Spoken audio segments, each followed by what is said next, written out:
السلام عليكم ورحمة الله وبركاته. إن الحمد لله نحمده ونستعينه ونستغفره ونعوذ بالله من شرور أنفسنا ومن سيئات أعمالنا. من يهده الله فلا مضل له ومن يضلل فلا هادي له. أشهد أن لا إله إلا الله وحده لا شريك له وأشهد أن محمدا عبده ورسوله. يا أيها الذين آمنوا اتقوا الله حق تقاته ولا تموتن إلا وأنتم مسلمون. يا أيها الناس اتقوا ربكم الذي خلقكم من نفس واحدة وخلق منها زوجها وبث منهما رجالا كثيرا ونساء. فاتقوا الله الذي تساءلون به والأرحام إن الله كان عليكم رقيبا. يا أيها الذين آمنوا اتقوا الله وقولوا قولا سديدا يصلح لكم أعمالكم ويغفر لكم ذنوبكم ومن يطع الله ورسوله فقد فاز فوزا عظيما. أما بعد، فإن أصدق الحديث كتاب الله وخير الهدى هدى محمد صلى الله عليه وسلم وشر الأمور محدثاتها وكل محدثة بدعة وكل بدعة ضلالة وكل ضلالة في النار. إخواني وأخواتي rahimani wa rahimakumullah. Alhamdulillah, kembali pada kesempatan di bulan Sya'ban, bulan yang dilalaikan oleh manusia, sebagaimana yang disabdakan oleh Nabi sallallahu alaihi wasallam, "Dzalika syahrun yaghfulun nasu anhu." Ia adalah bulan yang dilalaikan oleh kebanyakan manusia. Alhamdulillah, kita bisa kembali mempelajari hadis Nabi sallallahu alaihi wasallam. Ada sebuah nasihat yang disampaikan oleh Al-Allamah Syekh Saleh Al-Syekh hafizahullah ta'ala. Nasihat bagi para penuntut ilmu. Beliau mengatakan, "Law kullu yawmin ta'khudhu tafsira ayatin wahidatin faqat wa haditha wa syarhihi." Kau mengambil sehari satu tafsiran ayat, satu hadis dan syarahnya, penjelasannya, wa mas'alatan fiqhiyatan wahidatan, satu permasalahan fikih setiap hari, faqat fi thalathati ayyam, faqat salatun fil yawm, 3 saja dalam sehari. Satu tafsir ayat, satu hadis dan penjelasannya, kemudian satu permasalahan fikih. Maka kata beliau, ijtama'a 'indaka fis sanati kam, 1 tahun berapa yang kau dapatkan? 360 ayat dengan tafsir, 360 hadis dengan syarahnya, 360 permasalahan fikih, 1 tahun. Bagaimana sekiranya dalam 5 tahun? Kata beliau, wa kaifa 5 sinin, 10 sinin, tusbihu taliba ilmi. Bagaimana sekiranya kau lakukan itu sepanjang 5 tahun, selama 10 tahun, maka engkau akan menjadi penuntut ilmu sejati. Tapi titik beratnya di mana, ikhwatal iman? Nah, ini dia. Titik beratnya di sini. Bagaimana kita mengatur waktu untuk satu permasalahan fikih, satu hadis dengan penjelasannya, satu ayat dengan tafsirannya. Bayangkan hari ini hadis, misalkan hadis, ambil kitab-kitab kecil dulu, Arba'in Nawawiyah. Antum cari yang ringkas-ringkas, tak perlu yang panjang lebar. Hadis faedahnya. Hadis ini ada 5 faedah. Catat. Kemudian mulai dari surat Al-Baqarah, ya, atau satu Fatihah dulu. Bismillahirrahmanirrahim, apa tafsirannya? Kemudian masalah fikih, misalkan untuk mulai dengan masalah toharah. Oh, saya dapat masalah toharah seperti ini dalam hari ini. Catat. Akhirnya dalam 1 tahun masing-masing terkumpul berapa? 360. Kali 3 permasalahan, berapa jadinya? 360 tambah 360 berapa? 720 tambah 360 berapa jadinya? 1000 sekian masalah dalam satu tahun. Subhanallah. Tapi itu kembali kepada keinginan kita. Baik, kita kembali membaca kitab Sunanun Mundadirah, sunnah-sunnah yang ditinggalkan.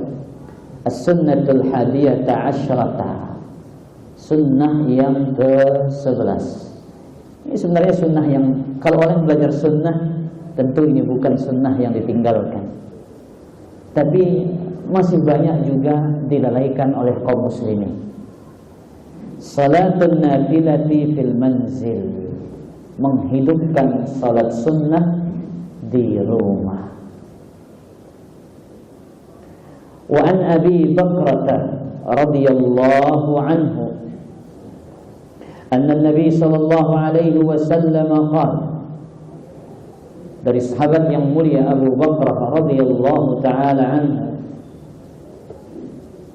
bahwasanya Nabi sallallahu alaihi wasallam bersabda, ayyuhan nas, wahai sekalian manusia, sallu fi buyutikum, salatlah di rumah kalian.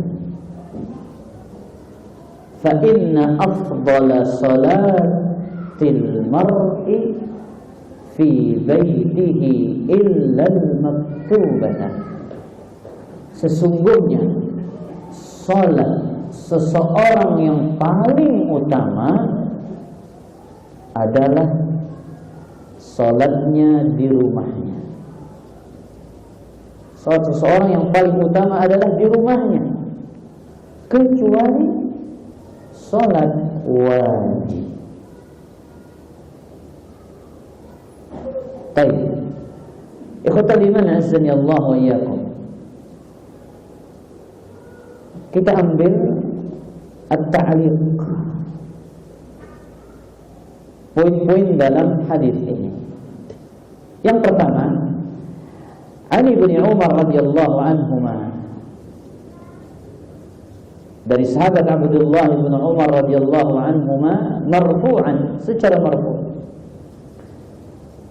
ij'alu min salatikum fi buyutikum wa la tattakhiduha qubura, jadikanlah dari salat kalian di rumah kalian, dan janganlah kalian menjadikannya kuburan. Janganlah kalian menjadikannya apa? Kuburan. Perintah Nabi SAW untuk salat di rumah ini, salah satu faedahnya adalah agar jangan rumah kita ini seperti kuburan, kayak ya orangnya sudah mati, tidak berpenghuni. Rumah itu tidak dihidupkan dengan beribadah kepada Allah Subhanahu wa ta'ala. Para ulama menjelaskan makna wala tattakhiduha qubura, janganlah kalian menjadikannya sebagai kuburan. Di sini ada dua kemungkinan. Bihaitsu takunu ka'anna ahlaha amwatun yaskununa al-qubur. Kemungkinan yang pertama, jangan kalian menjadikan rumah kalian apa? Seperti kuburan. Apa maksudnya? Seolah-olah penghuninya mereka sudah mati semua, menjadi penghuni apa? Penghuni kubur.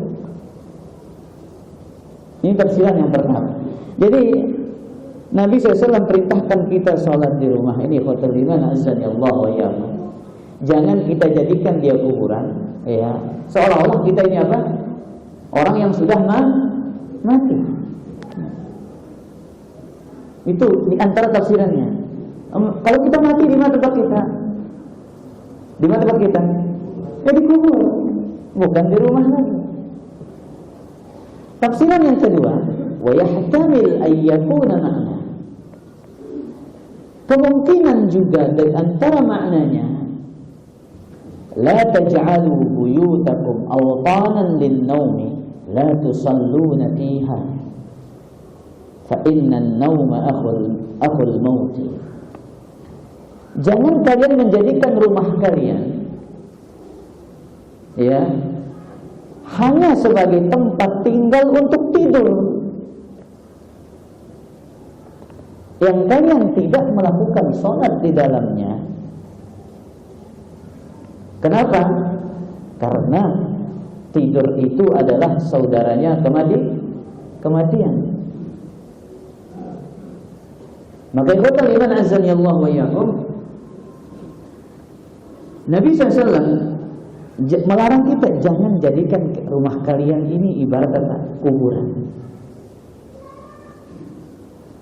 Apa maksud hadis ini yang lain? Kubur adalah bukan tempat ibadah,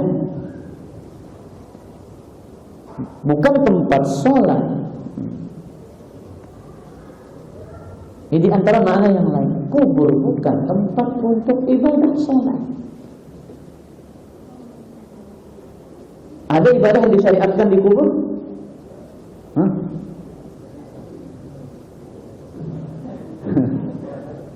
Tinggal terjawab, ada atau tidak?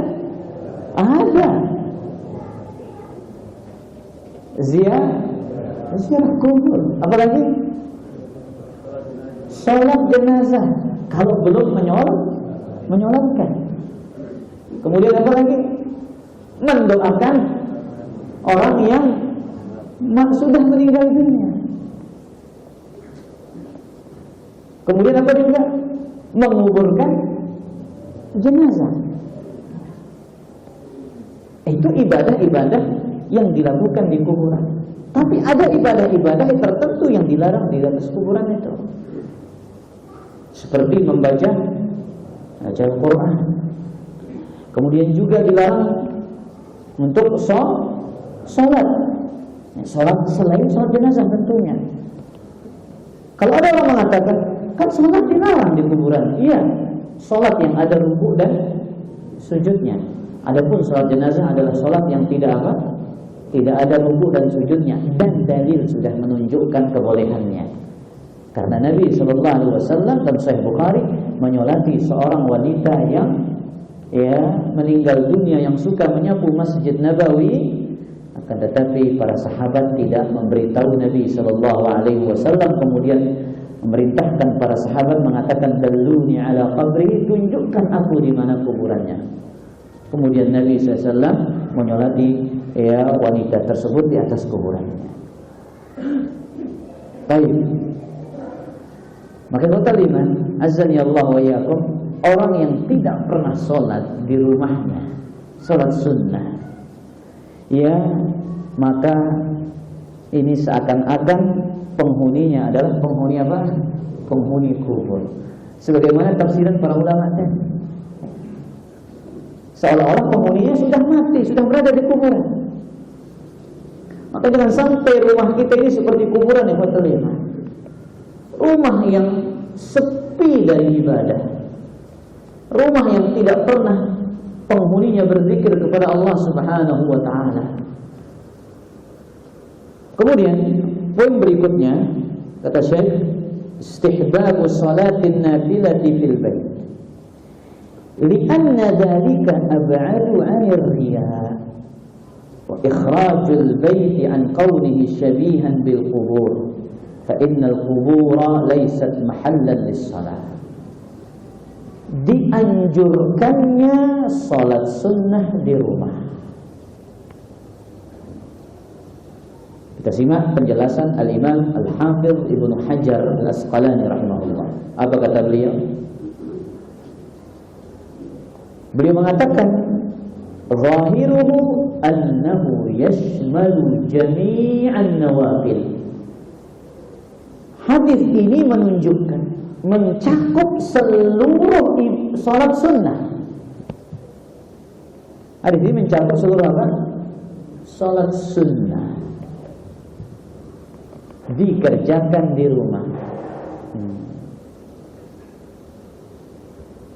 Karena maksud dari kata Nabi SAW, illa al-maktubah ay al-mafruḍah, kecuali salat maktubah, yaitu salat wajib. Kemudian beliau mengatakan, lakinnahu mahmudun ala ma la yushra'u fihi at-tajmi'. Akan tetapi juga hadis ini ditafsirkan maknanya untuk sholat yang tidak disyariatkan untuk ditunaikan secara berjamaah. Syariatkan, ya, dimaksudkan maknanya sholat sunnah yang tidak disyariatkan apa? Berjamaah. Seperti sholat tarawih, lebih afdalnya di mana? Di masjid. Wa kadzalika ma la yakhussul masjidah raq'at at-tahiyyah. Demikian pula salat yang tidak dikhususkan dengan masjid. Seperti salat apa? Tahiyatul masjid. Masa anda mau salat tahiyatul masjid di mana? Di rumah.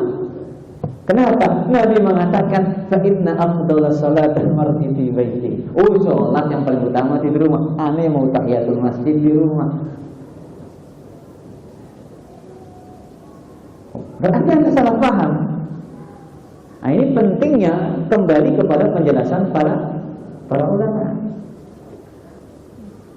Dan apa yang kita kaji saat ini bantahan para jamaah, iya, bantahan yang mengatakan mereka ya orang-orang yang menisbatkan diri kepada dakwah salaf ini apa?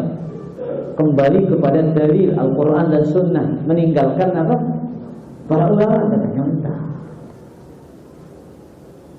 Ya, kita menggunakan pendapat para ulama itu untuk apa? Sebagai penguat dalil, sebagai penyokong dalil, bukan dijadikan sebagai dalil seutuhnya. Kalau kita berbicara dalil, jelas dalil dalam Al-Quran ini ada, dalil dalam Islam ini ada berapa? Berapa para jamaah? Berapa? Jangan terbingung. Dalil Islam ini berapa? 2. Nah, 2. Dan yang lain 4. 2. 1. Al-Quran dan Sunnah. Yang mengatakan 4 dari siapa? 4.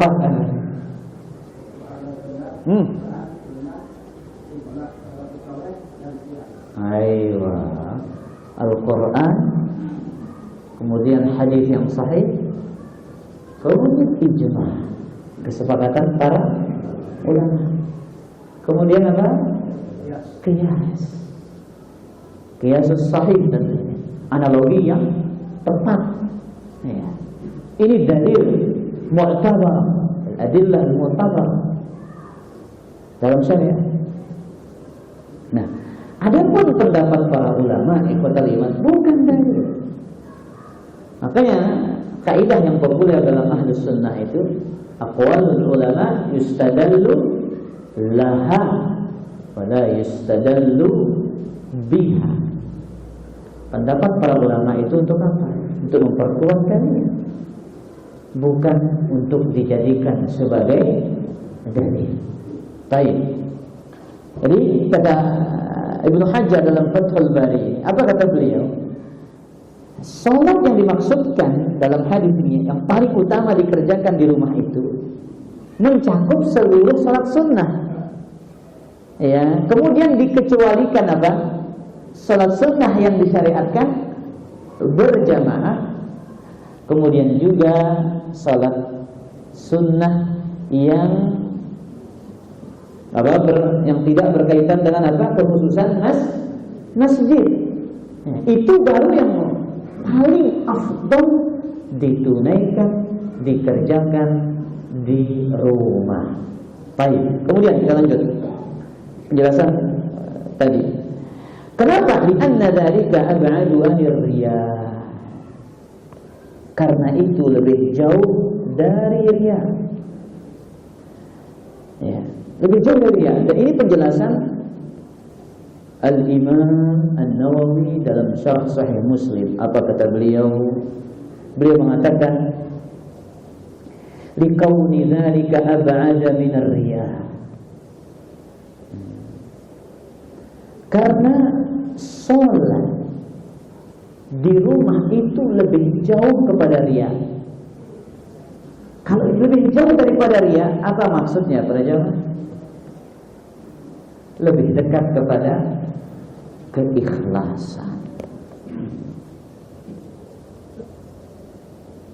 Lebih dekat kepada keikhlasan. Dan kita tahu bersama ikhwatal iman, salah satu penyakit yang sulit disembuhkan itu adalah penyakit yang bernama riya. Penyakit yang terapinya sulit adalah penyakit riya. Wa aswana minal muhbitat, dan lebih terlindungi dan terjaga dari hal-hal yang membatalkannya.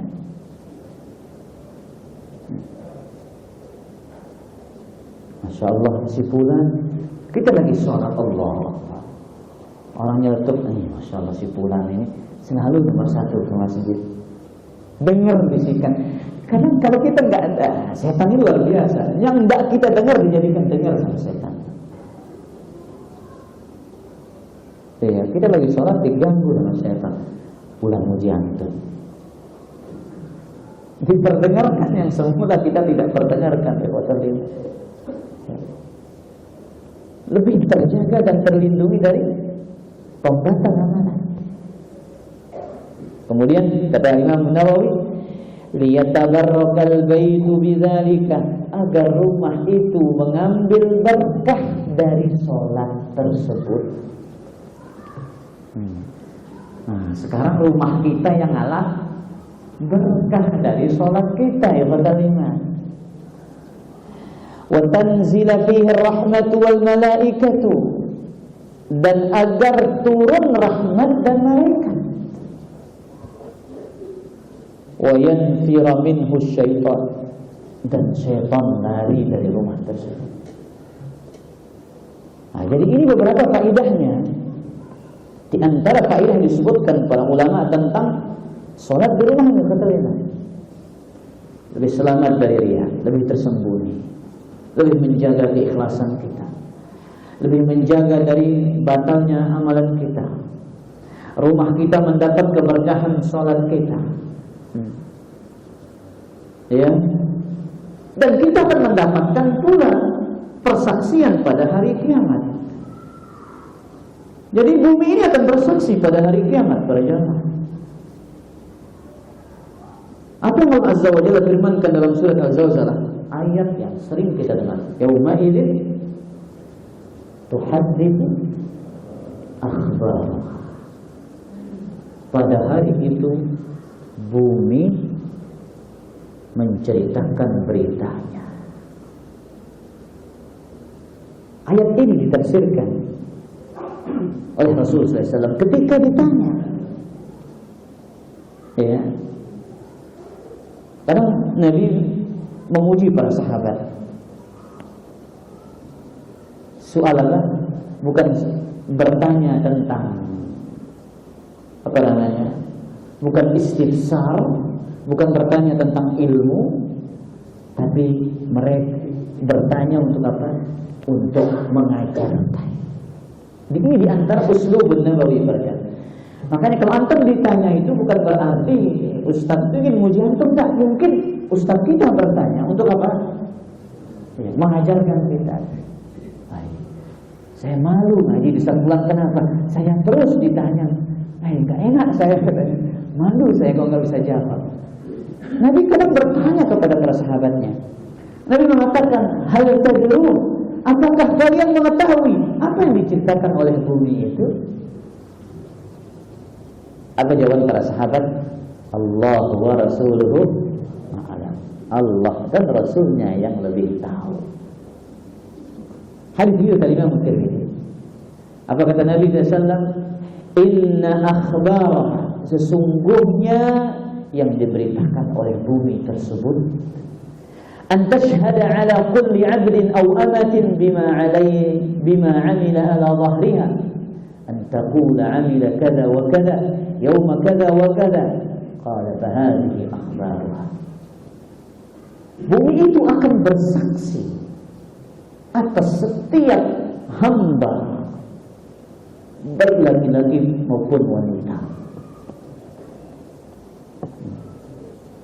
atas apa yang dahulu yang pernah ia perbuat di atasnya. Si fulan telah melakukan ini dan ini. Ia telah melakukan demikian dan demikian pada hari demikian dan demikian. Ini persaksian bumi, kata dia. Antum sholat sekarang di pertama masjid, antum sudah injak, antum sholat di sana. Semua bumi itu akan bercerita pada hari kiamat tentang apa yang telah kita perbuat di atasnya. Sanad hadis ini dhaif, akan tetapi dikuatkan melalui jalur yang lain, jalur riwayat al-Imam atau al-Imam Tabrani dalam kitabnya Mu'jamul Kabir, sehingga sebagian para ulama, ya di antaranya Syekh Salim bin Eid Al-Hilali mengatakan ini adalah hadis yang hasan. Maka ikhwatal iman, rumah kita, ya, kita berpindah dari tempat di rumah itu untuk sholat, maka semua tempat yang pernah kita letakkan kening ini bersujud di atasnya akan menjadi saksi bagi kita pada hari kiamat. Subhanallah. Baik. Kemudian ikhwatal iman azani Allah wa iyyakum, at-ta'liq yang berikutnya. Kemudian kata Syekh, ini sudah kita jelaskan tadi, dan mengeluarkan rumah, ya, mengeluarkan rumah dari kemiripan dengan kuburan. Karena kubur itu bukan tempat sholat.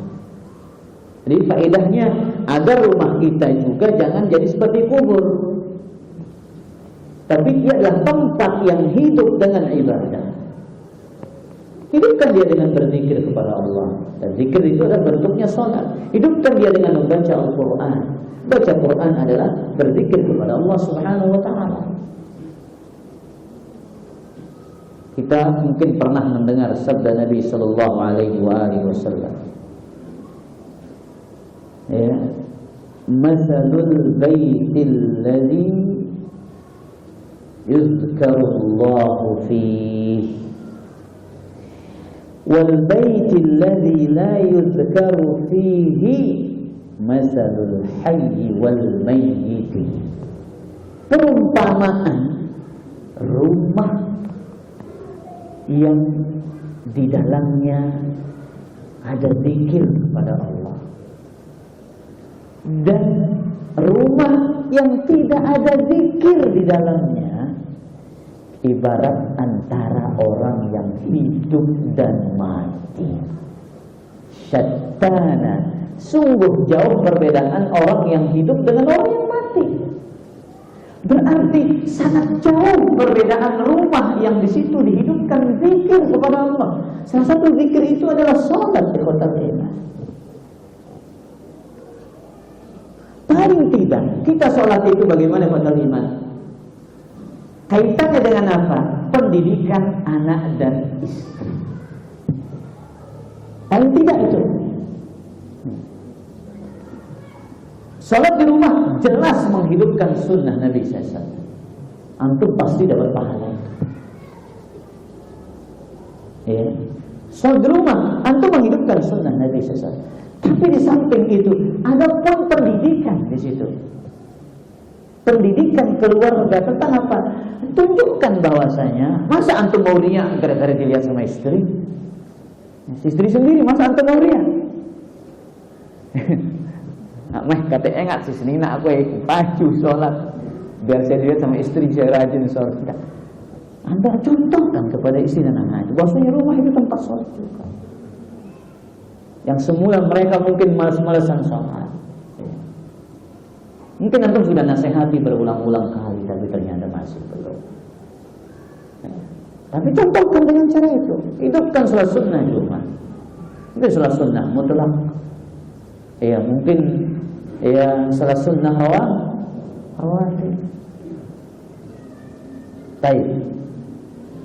Mumpung kita sedikit singgung salah sunnah rawatib di hotel iman, ada poin yang penting kita bahas. Ini poinnya kaitannya dengan salat sunnah di rumah ini.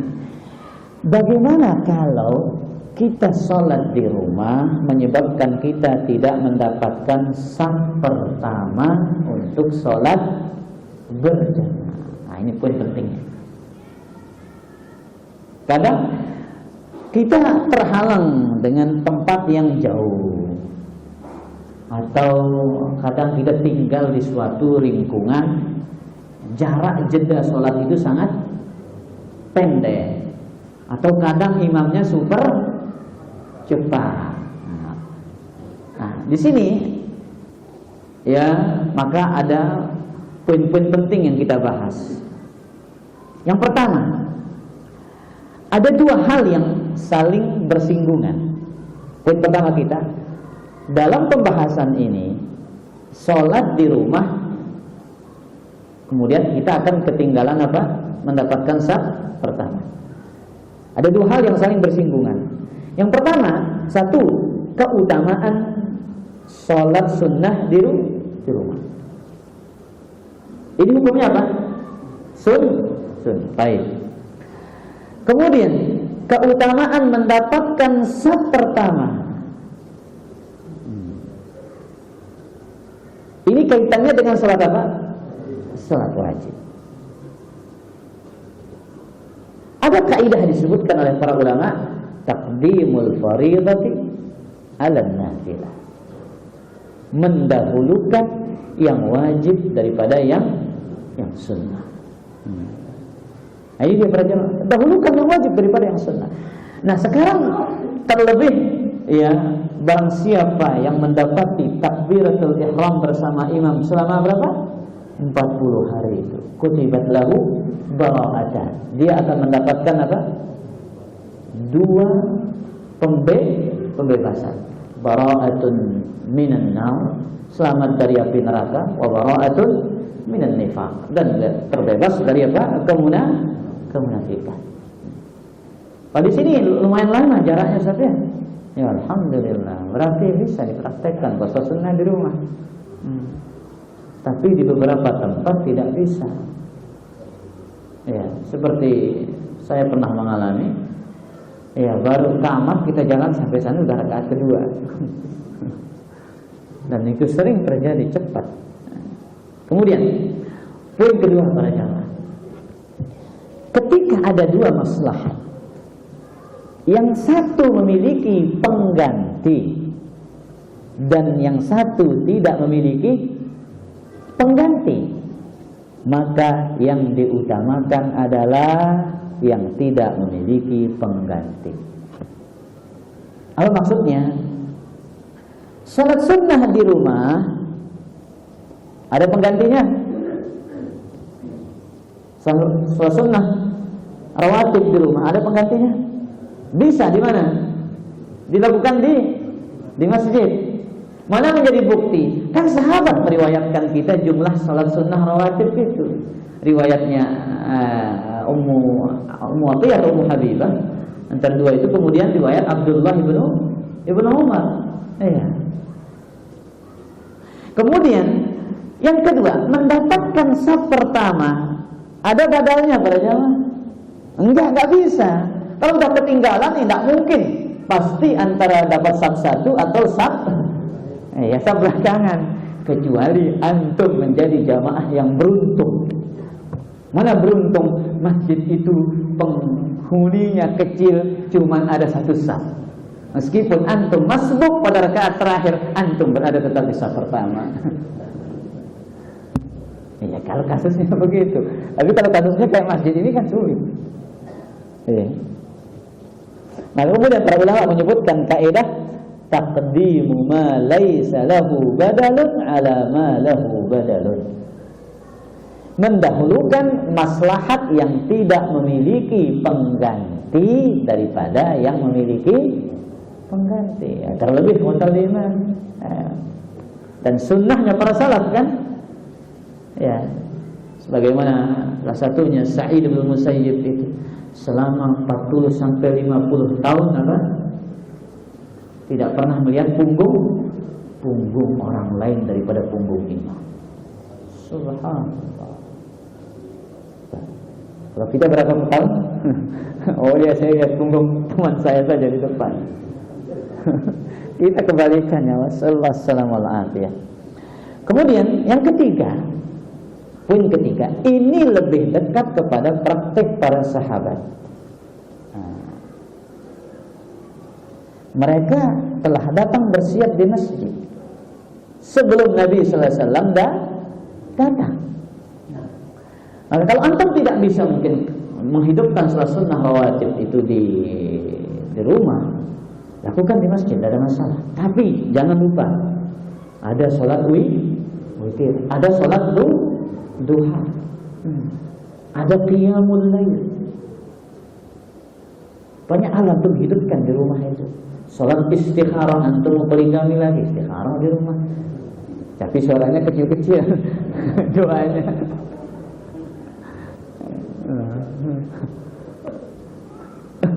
Banyak salat sunnah yang bisa dilakukan di rumah itu. Tapi kemudian juga yang bisa dilakukan banyak. Ba'diyah ba'diyah zuhur, ya kan? Iya. Kalau qabliyah ini mungkin bisa antum di masjid, tapi ba'diyah bisa di mana? Hidupkan di rumah.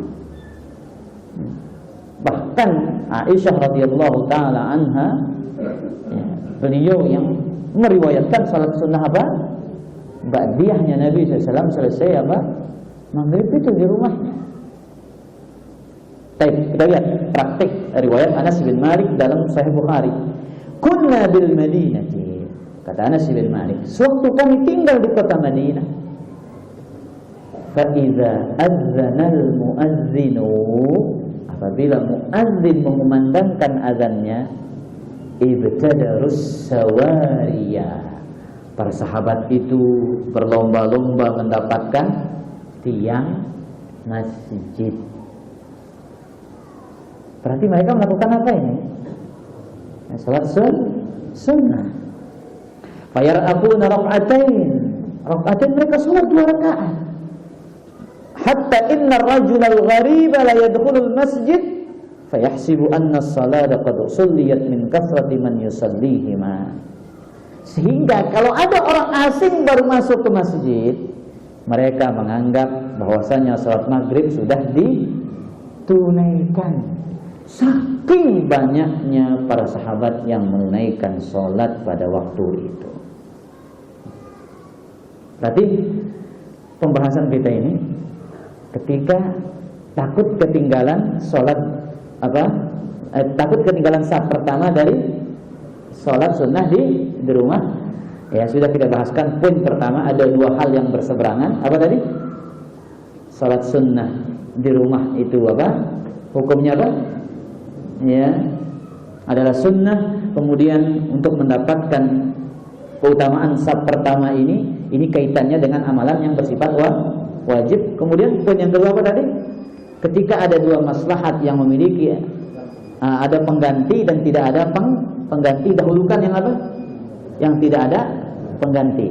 Kemudian yang ketiga, ini lebih dekat kepada apa?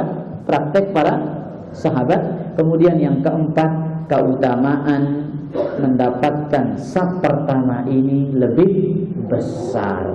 Berdasarkan hadis Bukhari, walau ya'lamuna ma fin nida'i was-saffil awwal thumma lam yajidu illa an yastahimu lastahamu.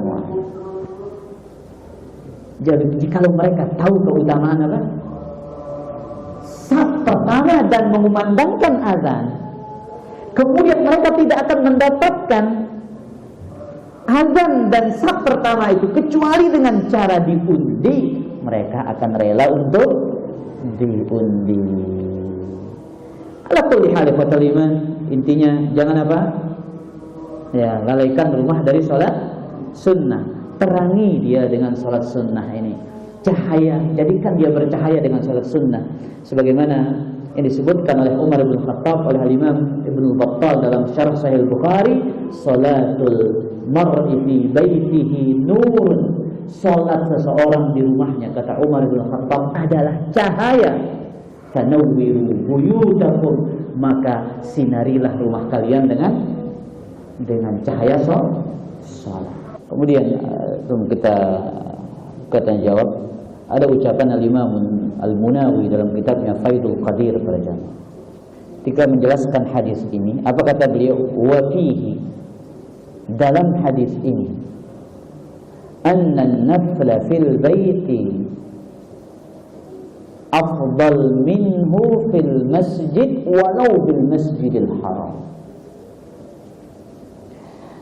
Bahwasanya sholat sunnah di rumah itu lebih utama dari di masjid, bahkan meskipun di Masjidil Haram.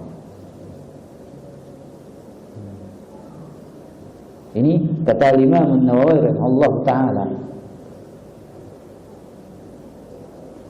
Maka karena itu, ya ikhwatal iman azani Allah wa iyyakum, kalau mungkin kita jarang menunaikan sholat di rumah, sekarang hidupkan sholat di rumah.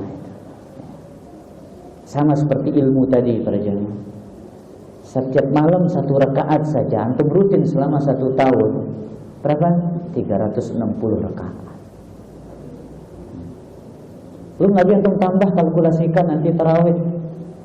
Ya, kalau full 30 hari, 30 malam, rakaat 11, 30 kali 11 berapa? Nah, tinggal ditambahkan, sudah berapa kita dapatkan. Sehari baca Quran, misalkan antum targetkan 10 ayat, kalikan setahun berapa ayat. Nah, ini dia ikhwatal iman. Makanya kita perlu ini apa? Kayak manajer itu. Kayak manajer yang mengatur waktu kita. Berapa yang harus kita baca sehari? Berapa yang kita ini kerja, ada selang rentang waktu kita itu, ada waktu istirahat kita. Itu yang kita manfaatkan. Andai kata kita memang sibuk, ikhwatal iman. Andai kata memang kita ini orang yang super sibuk, paling sibuk sudah sedunia. Ya. Bahkan kita ini saking sibuknya, Assalamualaikum warahmatullahi wabarakatuh, Assalamualaikum warahmatullahi wabarakatuh. Saking sibuk, luar biasa. Ya. Zikir pun tak sempat. Saking sibuk kita, subhanallah. Wallahu ta'ala a'lam wa a'lam. Mungkin ada yang bertanya gitu. Masih enggak? Masih ada? Hmm.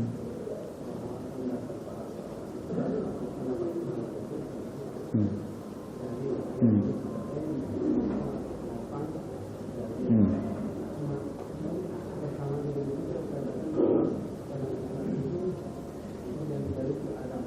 Hmm. Hmm.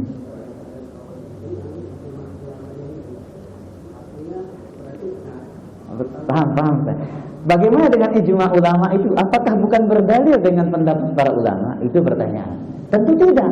Karena itu berdasarkan nas hadis. Inna ummati la tajtami'u ala dhalalatin. Sesungguhnya umatku tidak bersatu di atas kesesatan.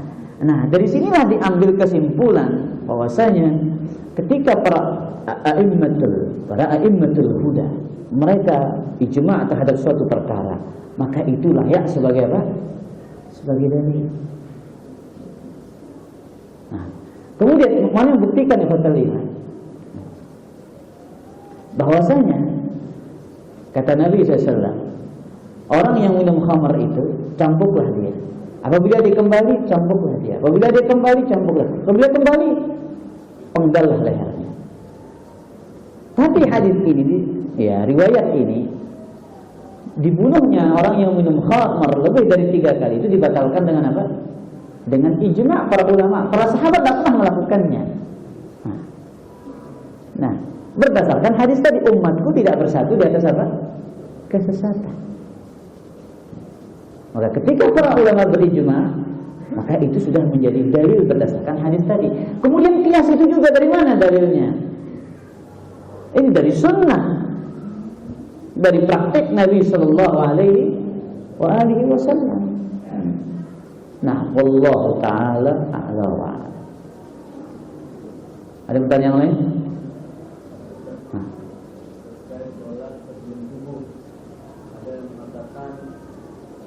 Jadi satu untuk ajarnya, satu untuk masjidnya. Yang benar bagaimana? Satu 2 rakaat saja atau double 2 rakaat? Baik, ikhwatul iman azani Allah wa iyyakum. Ya. Pertanyaan pernah diajukan kepada, kalau tidak salah saya pernah baca, kalau saya tidak lupa, ini Syekh bin Baz kalau tidak salah, beliau ditanya tentang masalah ini. Beliau mengatakan, kalau ditanya boleh. Masuk ke masjid, tahiyatul masjid dulu baru qabliyah. Tapi yang warid dari Nabi itu mencukupkan cuma apa? 2 rakaat. Mungkin sekali waktu tidak ada masalah. Tapi kalau dia anggap itu suatu afdaliyah, tentunya butuh kepada dalil lagi. Bahkan riwayat dari tabi'in yang melihat apa? Salah seorang yang sholat apa? Lebih dari 2 rakaat qabliyah fajarnya. Ditanya, kenapa engkau lebih dari 2 rakaat? Masa Allah akan menyiksa saya gara-gara sholat? Jawabannya, ayu'adzibani Allahu ala sholat. Apakah Allah akan menyiksa saya gara-gara sholat? La, bal yu'adzibuka ala khilafis sunnah. Tidak, Allah tidak akan menyiksamu karena sholat, tapi engkau telah menyelisihi petunjuk Rasulullah Sallallahu Alaihi Wasallam. Makanya kalau dia mengatakan, kadang ditanya, kalau urusan ibadah, kadang kita ditanya, mana dalil yang melarang? Salah. Karena hukum asal ibadah itu terlarang. Ini perlu dicatat nih para jemaah. Kalau ditanya dalilnya, kalau ditanya mana yang melarang ibadah itu pertanyaan salah. Kenapa? Karena hukum asalnya ibadah itu apa? Terlarang. Al-aslu fil ibadati at-tauqif. Hukum asalnya tauqif, dalam beberapa nusakh at-tahrim, haram, tidak boleh. Yang kapan nanya dilarang pada jangan? Sesuatu yang mubah baru ditanya mana dalil yang melarang, mana dalil yang tak boleh. Kan kalau ibadah jelas harus butuh kepada dalil. Karena hukum asalnya terlarang. Nah sekarang mana dalil antum yang mengatakan harus masuk masjid itu apa? Tahiyatul masjid dulu baru apa? Maka sudah cukup dengan qabliyah fajar itu mewakili apa? Niat tahiyatul masjid sebagaimana yang dipaparkan oleh para ulama kita. Wallahu ta'ala a'la wa a'lam. Cukup para jamaah, demikian kajian kita. Kurang lebihnya mohon maaf. Subhanakallah, hamdika, asyhadu an la ilaha illa anta, astaghfiruka wa atubu ilaik. Wassalamualaikum warahmatullahi